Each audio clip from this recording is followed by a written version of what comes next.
এইটাই হোক আমাদের প্রতিজ্ঞা, আমরা ওই সন্ত্রাসী, ওই জঙ্গিবাদ, ওই আগুন সন্ত্রাসীদেরকে আর বাংলায় ক্ষমতায় দেখতে চাই না। বঙ্গবন্ধুর হত্যার পর দীর্ঘ 21 বছর ওরা ক্ষমতায় ছিল। ওরা আমাদের 26,000 নেতাকর্মীকে হত্যা করেছে। এটা আমার কথা নয়, বিদেশি পত্র পত্রিকায় এই খবর বেরিয়েছে।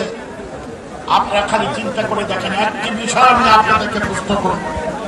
2001 সালের পর ওরা যখন ক্ষমতা আসলো, ওরা এইখানে বুলেটকে হত্যা করলো, পার্টির হরলালকে হত্যা করলো, ওরা বাগদার বাবুল বাহাদুরকে হত্যা করলো। আমরা নেতা কর্মীরা কেউ ঘরে ঘুমাইতে পারি নাই। প্রত্যেকের ঘরের পুকুরের মাছ, গাছ কেটে দিয়েছে, সবকিছু লুণ্ঠন ওরা করেছে। কাজে ওরা সন্ত্রাসী, ওরা জঙ্গিবাদ।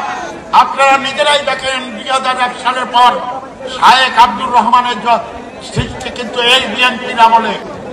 কাজে আমি আপনাদের কাছে প্রশ্ন জিজ্ঞাসা করি যে আপনারা কি আবারও ওই সন্ত্রাসী, ওই আগুন সন্ত্রাসী, ওই জঙ্গিবাদে ওদেরকে আপনারা আবারও কি ক্ষমতা আনবেন? আজকে এইটাই হোক আমাদের প্রতিজ্ঞা, আমরা ওই সন্ত্রাসী, ওই জঙ্গিবাদ, ওই আগুন সন্ত্রাসীদেরকে আর বাংলায় ক্ষমতায় দেখতে চাই না।